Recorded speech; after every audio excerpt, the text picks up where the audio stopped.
Danny, elsewhere on Wednesday, City rolled Arsenal pretty easily as we take a look at the Champions League odds. Right now, they're sandwiched between Bayern Munich, who are the overall favorites, and Barcelona. Is that where City should be as far as Champions League favorites? It's an interesting one because I think what you've got to look at, yes, the top teams that are in the Champions League, but I think what you've got to look at is the break of play. You know, when does the Bundesliga finish? The Bundesliga finishes on the 27th of June, I think, and then the Champions League doesn't start again until the 7th of August. La Liga is the 19th of July, and the Premier League is the 26th of July. So it's okay saying that Bayern Munich, yes, you know, they are the favourites, but how are they going to deal with this space? You know, they've just had a relatively long break now, whilst everything was trying to get back to normal in terms of the football side of things, and they're going to go into another long break as well. Whereas if you look at a team like Manchester City, you know, their break's not going to be that long after the Premier League is finished, so that could actually work in their favour. And I think when Guardiola was brought to the club, they'd won the Premier League before. He was brought in to win the Champions League. I think it's as simple as that. And I think if he leaves without winning the Champions League, there will be a real sense of disappointment because the manager is and the players that he's got at his disposal now. Finally, Stevie, I got to ask you about David Luiz. What do you make of the reports that Arsenal are still considering that contract extension after Wednesday's performance? Well, I guess it's good news for all the other teams, pretty much. have a look at your fixture list and then hope that he's playing centre back whenever you trot out to play them.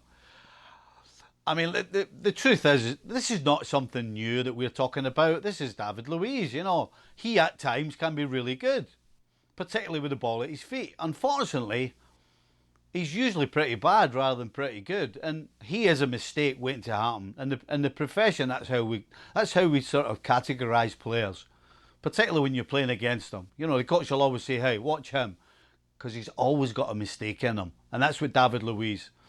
Great at times, horrendous at other times, so you're not quite sure what you're getting. So for all the other sides in the Premier League, good news. Maybe not good news for Arsenal fans. As everybody now knows, Sheffield United robbed on Wednesday when a goal that should have been allowed wasn't. Why? Because of a failure of goal line technology. Danny, Sheffield United has been the story of the year. Can you imagine if they miss Europa or even Champions League because of these 2 points? What a scandal it would be. Well, I think, you know, you have to look at it. Look at the fixture that they've got to come. If they'd have been, you know, if that goal had been awarded and they'd have held on and won the game, they'd have been, I think, 2 points behind Chelsea. They've still got to play Chelsea at home. Sheffield United have had an incredible season. I think when you look at the teams that are up there challenging, they're the team with the least pressure on them. You know, when you're looking at everything, when you're looking at technology, when you're looking at Hawkeye, nobody expected that yesterday. It was clear, you know, just from watching the game, you could see that there was no doubt about it. It had gone over the line, and no doubt about it, Chris Wilder will have been, you know, very angry and annoyed after the game, but he'll put it behind him because they do have a game coming up. But from Sheffield United's perspective, but also down at the bottom of the league as well.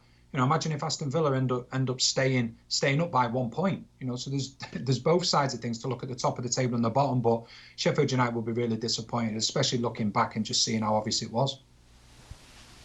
Stevie, based on our struggles setting up for this very segment, you're probably the least surprised that technology failed, aren't you?